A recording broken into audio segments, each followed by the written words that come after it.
அதாவதுங்க அஸ்ஸலாமு அலைக்கும்னா உங்கள் மீது சாந்தி உண்டாகட்டும் அப்படின்னு அர்த்தம். ஏன்னா சாந்திங்கிறது எல்லாருக்கும் வேணும், முஸ்லீமுக்கு தான் சொல்லணுங்கிறது ஒன்றும் சட்டம் கிடையாது. இன்னும் சொல்ல போனா உலகத்துல இருக்கிற முகமன்லையே இந்த ஒருத்தர் சந்திக்கும் போது வாழ்த்து கூறுறோமே அவைகள்ல இந்த அஸ்ஸலாமு அலைக்கும்ங்கிறது நிகரான ஒரு சாந்தி கிடையாது, ஒரு முகமன் கிடையாது. இப்ப மேற்கத்திய கலாச்சாரத்தில் நம்ம மூழ்கின பிறகு என்ன பண்றோம், அவர்கள் சொல்ற மாதிரி குட் மார்னிங்கிறோம் அல்லது குட் ஈவினிங்கிறோம். இது எல்லா நேரத்திலும் சொல்ல முடியுமா? உங்க வீட்டுல ஒருத்தர் இறந்து போயிட்டாரு, குட் மார்னிங் நல்ல காலை, நல்ல காலையாது அதை ஒத்துக்க முடியுமா? எல்லா நேரத்திலும் சொல்ல முடியுமா? முடியாது. 1 லட்சம் ரூபாய் நஷ்டப்பட்டு உட்கார்ந்துட்டு இருப்பான், நல்ல காலை பொழுது உண்டாகட்டும். என்னடா நல்ல காலையா? 1 கோடி ரூபாய் நஷ்டம்டா எனக்கு, நல்ல காலை பொழுதுங்கிற கேப்பானா இல்லையா? இது எல்லா நேரத்திலும் யூஸ் பண்ண முடியல, ஆனா யூஸ் பண்ணிட்டு இருக்கிறோம். அதே மாதிரி நம்ம வணங்குறோம், வணக்கம்ங்கிறோம், நமஸ்காரங்கிறோம், நமஸ்தேங்கிறோம். இதெல்லாம் ஒரு மனிதனுடைய சுயமரியாதையை குறைக்கிறது. நீங்க அவனை போய் வணங்குறிய? உங்களை மாதிரி ஒரு மனுஷன் போய் மனுஷனுக்கு வர்ஷிப் பண்ணலாமா? வணங்குறது வழிபாடுறது தானே. அப்ப இவரு போய் என்ன செய்வார்? வணக்கம் கும்பிடுறாங்க, நீ ஏன் மனுஷனுக்கு கும்பிடணும்? ஒருத்தருக்கு சந்திக்கும் போது ஈக்குவலா நின்று பேசுவியா? இவர் வாத்தியார் போய் இப்படி பாரு,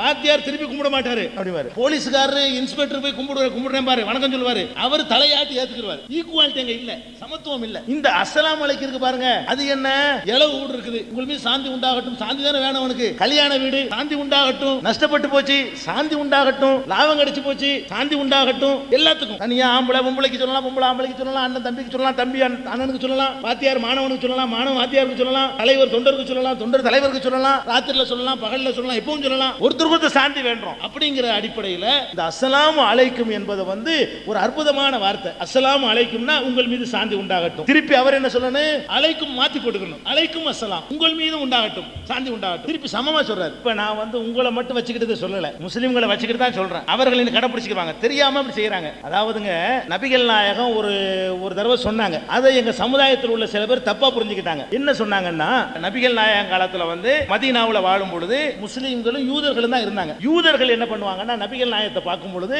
அஸ்ஸலாமு அலைக்கும் என்று சொல்லாம அந்த லாவை விட்டுருவாங்க. அந்த லானாவை விட்டுவிட்டு அஸ்ஸாமு அலைக்கும்.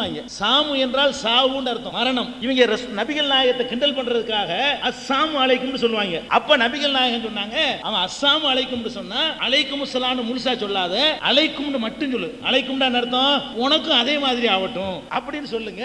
ஏன் அப்படி சொல்லுங்கன்னு கேட்டா, அவர்கள் அஸ்ஸலாமு அலைக்கும் என்று சொல்லாம வேண்டும் என்று அஸ்ஸாமு அலைக்கும் என்று சொல்கிறார்கள்.